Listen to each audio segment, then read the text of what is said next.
Morning Business, le débrief de la matinale. On y va, ça discute. Pendant la publicité, le débrief, c'est avec Geneviève Ponce, directrice générale de l'Institut Europe Jacques Delors, Thibaut Prébet, directeur général d'Arbevel, et Jean-Marc Daniel, notre éditorialiste maison. On va parler de taxes sur les milliardaires. Est-ce que c'est une bonne idée? L'OCDE voulait son grand Big Bang fiscal. Alors, il y a 3 piliers, on va pas tout reprendre, mais il y a le pilier 1 sur les GAFAM, il y a le pilier 2 sur les entreprises. On en est au pilier 3, même si c'est pas complètement la même chose, c'est ce que nous disait Pascal Saint-Amand il y a quelques instants, mais l'objectif c'est de taxer à peu près 3000 milliardaires. On était avec Quentin Parinello de l'Observatoire européen de la fiscalité tout à l'heure. Écoutez ce qu'il nous disait. C'est pas un impôt sur la fortune, c'est simplement de dire le minimum de votre impôt sur le revenu doit correspondre à un minimum du patrimoine. Pourquoi? Et encore une fois, c'est pour ça qu'il faut partir des données.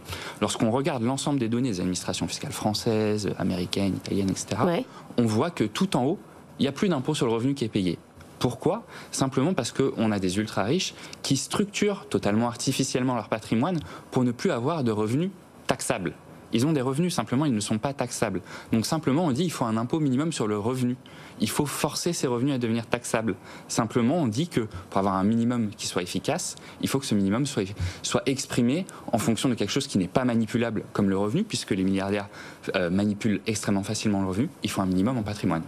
Alors moi je suis pas économiste, donc je vous le dis tout de suite, j'ai pas compris. Jean-Marc Daniel, quel était le projet? Je viens de changer de statut, je suis pas économiste non plus. Ah vous avez compris? Ah bon. Non, moi j'ai compris. Alors Thibaut, allez-y parce que j'ai pas compris ce qu'on taxait exactement. Non, mais ce qu'il vous dit c'est très simple, c'est que si vous avez une société qui vaut 100 milliards par exemple, vous pouvez ne rien vous verser tous les ans, la valeur augmente et vous payerez jamais d'impôt parce que vous n'avez pas de revenus. Et donc ils disent si vous avez 100 milliards, on va considérer quand même que vous empruntez en face pour votre train de vie. Peut-être 1 ou 2 millions par an que vous pouvez dépenser sans problème, mais vous payez zéro. Et donc dire, en fait, on va considérer que si vous avez une société qui vaut 100 milliards, vous avez une sorte de revenu équivalent qui est au moins 200, 300 millions, ou j'en sais rien de combien, qui correspond en réalité à ce que vous avez dépensé, puisque vous allez l'emprunter. Ce que font beaucoup d'ultra-riches, c'est vrai. Ils ont un actif, et ils empruntent en face pour leur train de vie, sachant que c'est très couvert par leur actif, pour vivre sans se distribuer. C'est des nantissements, en fait. Ouais, et donc se dire, mais enfin, on va calculer des intérêts sur ce qu'ils empruntent.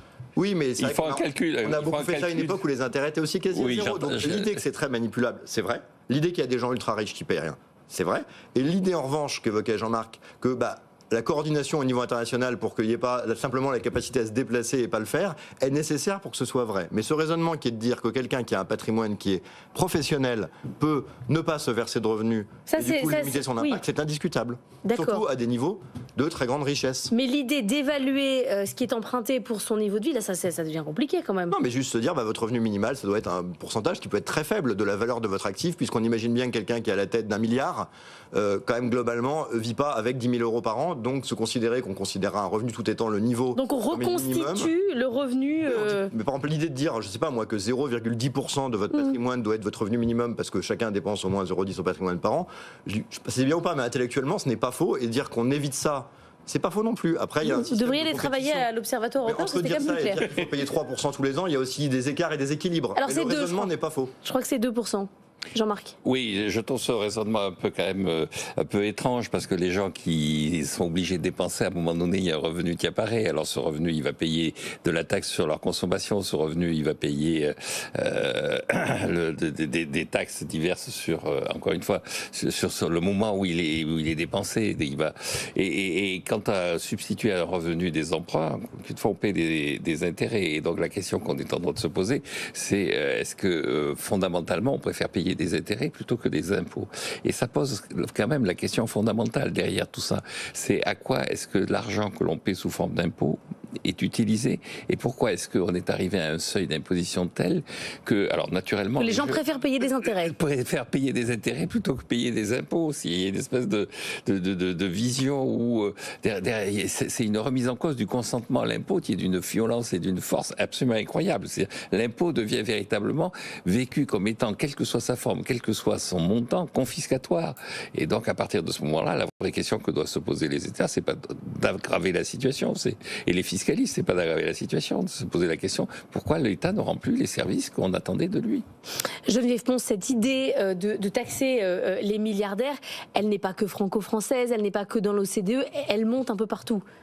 Elle monte un peu partout. Puis il y a eu même des mouvements aux États-Unis de la part de milliardaires. Alors, peut-être c'est juste pour se donner une belle image, hein, mais disant qu'ils souhaitent contribuer davantage au budget. Mais ceux-là, ils ne font pas des emprunts pour contourner les impôts, je suppose. Non, non, c'est très intéressant ce mécanisme qui a été décrit et qui explique pourquoi on essaye d'appréhender leurs revenus à travers un pourcentage de leur patrimoine. Donc c'est très intéressant. Donc Pascal Saint-Amand, lui, sait combien il est difficile de trouver un accord sur un impôt qui serait mondial, puisque c'est ce qu'il a fait avec l'OCDE. Sur les sociétés. Oui, sur les multinationales. Donc il est arrivé à ça, ces 10 ans de négociations. Moi, je trouve que ça mérite vraiment d'être approfondi. Voilà, c'est quelque chose... je crois que dans la révolte des gens modestes, mais un peu partout, il y a aussi ce sentiment d'inégalité. Et il y a une chose qui est tout à fait remarquable que moi j'ai découverte il y a peut-être 7 ans en écoutant un rapport de la Banque mondiale. Vous avez eu au cours des 40 dernières années, globalement dans le monde, une baisse de la pauvreté, mais vous avez eu une croissance des inégalités. Et c'est ça qui est fortement ressenti. Et donc je crois en tout cas que l'inspiration d'une taxe sur les milliardaires est une bonne inspiration, qu'elle va dans le bon sens. Les difficultés sont considérables, elles sont techniques, elles sont politiques, et je pense que si on y arrive un jour, ça va prendre très longtemps. Ce que vous voulez dire, Geneviève, c'est qu'au-delà de l'efficacité, à un moment donné, on a besoin de symboles. C'est-à-dire que c'est... Mais c'est pas simplement... Oui, bien sûr, ça peut être au départ, ce serait une question de symbole, bien sûr. Mais peut-être qu'on peut y arriver. Il faut y croire. On est arrivé à cette taxe sur les multinationales, donc peut-être on arrivera à une taxe sur les... Et Pascal Saint-Amand nous disait, ça fonctionne même si les États-Unis et la Chine n'ont pas signé, parce qu'on arrive à récupérer, nous, d'Europe, de l'argent dans les paradis fiscaux. Thibault. Non, le point aussi, surtout, dont on a besoin, c'est de la stabilité. Parce que qu'est-ce qui fait que quelqu'un peut se dire, je verse pas de dividendes et je vis en empruntant? C'est qu'il se dit, dans un jour, dans 1 an, 3 ans, 10 ans, il y aura tout d'un coup, pendant une mandature, des taux sur les dividendes très bas. Et là, je le ferai. Puis après, je referme les vannes. Donc si on avait un peu de stabilité, qu'on n'ait pas un coup, si je prends l'exemple de la France, de l'ISF, pas d'ISF, le triple, c'est aussi plus facile pour créer des stabilités qui ne créent pas le contournement. C'est-à-dire quand la loi fiscale, elle change tout le temps. Ben oui, mais c'est la démocratie aussi. On change de parti. Mais il faut comprendre que cette instabilité systématique, elle crée aussi une difficulté dans la régularité de taxation, parce que si le simple fait d'attendre peut avoir un impact très fort, ça ne donne pas vraiment envie aux gens de donner une régularité dans ce genre de choses, et l'instabilité dans les lois crée quand même une difficulté, ce qui est un vrai sujet dont on parlait d'ailleurs en antenne, c'est-à-dire que des pays comme la Belgique qui ont longtemps pas eu de gouvernement, en fait ça va très bien à tout le monde, parce que du coup au moins les choses changent pas et il y a une règle qui est établie. Et ça c'est aussi un sujet, cette instabilité chronique, elle rend le sujet compliqué. Juste pour finir là-dessus, moi ce que je trouve intéressant dans l'évolution du discours aussi, c'est la mise en place de plus en plus d'un discours moral et politique et de moins en moins économique et technique. Quand on se réfère au livre de Thomas Piketty, qui a fait sa célébrité mondiale, qui a été un best-seller sur le capital au XXIe siècle, le livre part sur des bases techniques d'économistes. Il dit que le problème, c'est pas de savoir si c'est juste ou pas juste. Le problème, c'est qu'on vit dans le capitalisme moderne, dans une situation où les taux d'intérêt sont supérieurs aux taux de croissance, ce qui n'est pas conforme à la théorie économique qui voudrait que l'équilibre soit taux d'intérêt et taux de croissance. Et donc, le capital est trop rémunéré sur des bases techniques et pas sur des bases morales. C'est la différence avec le deuxième livre. Avec le deuxième livre, où après, à ce moment-là, il y a un problème, effectivement, c'est insupportable sur le plan moral. Et donc, je pense que la question qui se pose, c'est, d'ailleurs, il le pose dans son premier livre, il dit, à partir du moment où il y a un problème technique, est-ce que c'est la fiscalité qui est le seul outil? Il reconnaît bien que dans les hypothèses, notamment de Maurice Allais, une politique fondée sur la concurrence et le plein emploi serait tout aussi efficace pour arriver à cette règle, taux d'intérêt égal taux de croissance, mais que la fiscalité, est-ce qu'il y a de plus directement opératoire? Or, ce qu'on est en train de constater, c'est justement la fiscalité n'est pas opératoire et la fiscalité n'est plus un instrument technique, c'est devenu un instrument moral. Et donc, à partir de ce moment-là, on rentre dans un domaine, à mon avis, qui devient dangereux. C'est là que je parle de sado-fiscalistes. C'est-à-dire des gens qui font de la fiscalité. Tout ça pour dire sado-fiscaliste, au moins une fois par jour. Voilà où on en est. Et à la fin, je dirais privatisation. À la fin, je trouverai quelque chose à et vous parlerez latin avant 9h. Alors, on parle du budget. On passe à ces 3 milliards d'euros en plus, perçus par l'État, des recettes excédentaires sur les 5 premiers mois de l'année par rapport aux prévisions. C'est ce qu'a annoncé hier Bruno Bruno Le Maire. On a eu cette question ce matin, Jean-Marc Daniel, je vous invite à aller réécouter le 7-10 face à Nicolas Dose parce que c'était un petit peu houleux entre vous deux. Pour vous, il n'y a rien d'anormal à avoir trouvé 3 milliards, c'est normal. Écoutez, on l'a dit dans le sommaire, les prévisions fiscales sont des prévisions, c'est pas des engagements comptables. Et je rappelle, donc je citais d'ailleurs, puisque j'invite les auditeurs téléspectateurs à lire ce livre qui vient d'être réédité, Les Mémoires de Joseph Caillot. C'est passionnant, il y a tout un tas de portraits. C'est celui qui a construit l'impôt sur le revenu. C'est lui qui a fait l'impôt sur le revenu. Et donc il y a tout le débat sur l'impôt sur le revenu. Et il explique bien qu'à l'époque, on lui disait, on va priver l'État de recettes, parce qu'avant, les recettes de l'État, c'était l'impôt sur les portes et les fenêtres.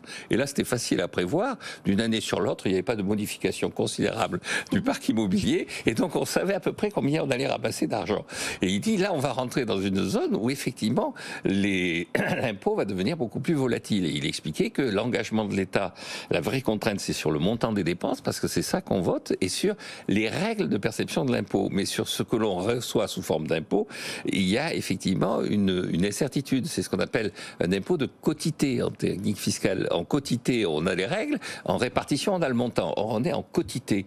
Et donc, effectivement, tous les ans, on a une prévision qui est plus ou moins confirmée par les faits. Alors c'est vrai qu'en 2023, quand on regarde les chiffres de l'INSEE, il y a eu une baisse du poids des prélèvements, des recettes fiscales par rapport au PIB qui a été un peu surprenante, mais après, l'INSEE dit on est plutôt dans une situation de retour à une forme de normalité qui est liée à...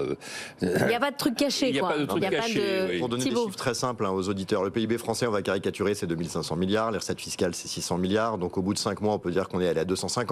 Donc 3 milliards d'écart, c'est 1% d'écart. 1% d'écart entre des prévisions et la réalité, sachant qu'il suffit d'avoir un week-end en plus où il fait beau, une grève qui bloque un truc, un machin, c'est extrêmement faible. Si les sociétés arrivaient à prévoir à 1% près leur chiffre d'affaires, tout le monde serait ravi. Donc c'est extrêmement faible. Donc à contrario, pas arriver au montant exact, mais arriver à 1%, c'est excellent. Après, on peut se demander ce que c'est vrai, parce qu'on peut toujours trouver un peu de recettes. Non, mais quand on cherche 20 milliards, qu'on en a déjà trouvé 3, c'est déjà pas mal. Voilà, mais l'idée, c'est que 3 milliards d'aléas par rapport à des prévisions, c'est très faible, et c'est honnêtement même pas une info. Après, il y a la capacité de certains entrepreneurs, à la Bernard Arnault, quand ils ont une bonne nouvelle, à la garder pour la fin, pour avoir l'air sérieux. Ah, vous pensez que c'est ça? La capacité à d'autres, en période électorale, de ce qu'on appelle front-runner, c'est-à-dire donner les bonnes nouvelles en avance pour essayer de jouer dessus.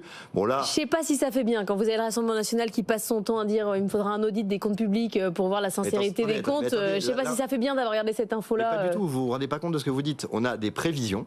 Et après, on a la réalité. Si vous dites la réalité était fausse il y a 3 mois, vous m'avez trompé, c'est pas ça. Là, on dit qu'il y a la com n'est pas forcément bonne. La réalité, dire qu'on a une réalité qui n'est pas 100% conforme à la prévision, c'est la base. Mais je veux dire, la comptabilité qui est remise en question par Jeanne Bardella, elle n'est pas modifiée. Ce qui est modifié, c'est de dire, on pensait, je sais pas moi, qu'il allait faire beau, et puis finalement, il fait moins beau. Vous dites pas que ça remet en question le changement climatique. Vous voyez, c'est un peu la même logique. Donc non, je pense que c'est pas un sujet. On va passer au top job, puisque en ce moment, on se réunit dans l'Union européenne pour choisir ces postes importants. Geneviève Pons, vous étiez avec nous déjà tout à l'heure à 7h45. Si on résume, qu'est-ce qu'il faudrait aujourd'hui que la France obtienne comme poste important dans l'Union européenne ? Alors, bon, je ne sais pas ce que M. Macron va demander, mais il a demandé dans le précédent mandat, et il a obtenu un peu la part du lion pour Thierry Breton, qui avait un nombre de directions générales au sein de la Commission européenne tout à fait extraordinaire. Moi, je pensais qu'il était vice-président. Vous m'avez dit tout à l'heure que non, mais... Non, mais son portefeuille était large. Il avait un portefeuille très large. Et comme je vous disais tout à l'heure, il y avait un vice-président exécutif en charge du Green Deal, c'est-à-dire vraiment un vice-président de poids, normalement, Timmermans. Mais Timmermans était assez frustré par le fait que Madame von der Leyen, avec lui comme avec les autres, ne l'associait pas aux décisions. Donc elle est connue dans ses fonctions comme dans de précédentes fonctions pour fonctionner en tout petit comité. Donc elle est entourée de fidèles qui l'ont suivi de ses postes en Allemagne, et c'est avec eux qu'elle construit ses décisions. Elle n'a pas un esprit collégial. Et donc, en fait, le titre de vice-président sera certainement demandé parce que c'est un titre honorifique, mais ça n'est pas un titre qui, en réalité... Oui, vaut mieux un bon poste de commissaire un peu large. Voilà, exactement. Ça nous amène à la campagne américaine. Ça sera ce soir le premier grand débat entre Joe Biden et Donald Trump. Il y a des règles très précises à respecter. Antoine Hollard nous explique tout et on débriefe derrière. Pour Joe Biden, l'enjeu, ce sera avant tout de montrer qu'à 81 ans, il est apte à faire un nouveau mandat, alors qu'il y a des doutes sur ses facultés physiques et mentales. Ce débat, ce sera un vrai test. Il va devoir parler sans filet pendant 90 minutes. Biden s'y prépare de façon extrêmement minutieuse. Il s'est retiré pendant une semaine avec ses conseillers. Il fait de faux débats avec quelqu'un qui joue le rôle de Donald Trump. Son équipe ne veut laisser aucune place à l'improvisation. En face, le vrai défi pour Trump, ce sera de garder son calme. L'ancien président doit profiter de ce débat pour marquer des points auprès des indécis, des électeurs modérés qui n'aiment pas sa violence verbale.